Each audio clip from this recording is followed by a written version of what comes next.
livestock has been a great opportunity, and for our longer-term position traders, you know, we're taking money out of these grains and out of the dollar, and they've done a great job on that, and it's a great transition to put some of those assets into livestock for the long term. What do you think, Rich? Certainly could be. And one thing we talked about on this hog issue here, which we have made the point that seasonally hogs always break at this time of year, and they're right at the bottom. We said last week and the week before, June 7th was our target date for cash hogs to post the bottom at this time of year. And we'll talk about that here in just a little bit. But one thing popped up here late last week, Russia essentially said, you know what, negotiations to restart trade with the U.S. for poultry. Those have basically failed. And each year they allocate a certain quantity of allowable imports from each certain country on each type of commodity. For poultry, they said, you know what, to the U.S., we're going to take a quarter of what we told you that you could import under this low tariff program, and we're going to give it to someone else. So essentially we lost a quarter of our easy type of imports on the poultry end. That means we're going to have less poultry exported and more sitting here at home, which competes directly against pork. And as you look at this chart here, here's our poultry imports or chicken imports. Last year, Russia was a quarter. You know, largest customer essentially just told us these negotiations are over with, and we're not going to be working with you guys anytime soon. That's essentially what they just told us here. So this blue line here, which is Russia, has gone almost to nothing.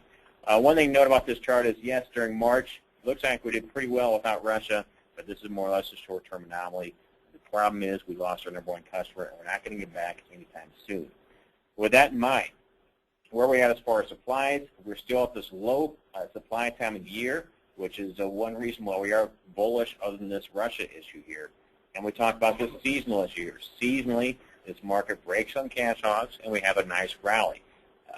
Before the Russian news came out, I said June 7th is our target date for getting this cash hog market bottom.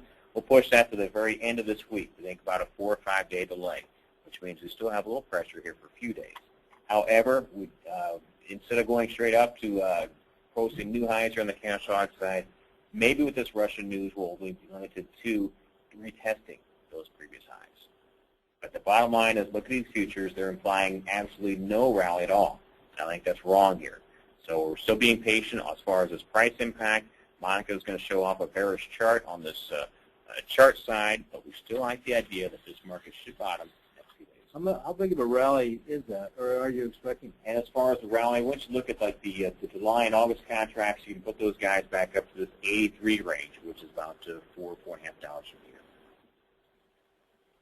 On the cattle side, just two quick charts here. One to point out that seasonally we are near the higher end of the range as far as supplies. We always have the biggest supplies in summer. That's happening this year. One thing we're looking at is with that higher supply forecast, we also have combined with that the bearish demand story right now. And bearish demand meaning, look at this, the Dow, which is very closely correlated with cattle right now. The idea that the worsening economy means worsening beef demand, and the consumer or the trader's mindset right now.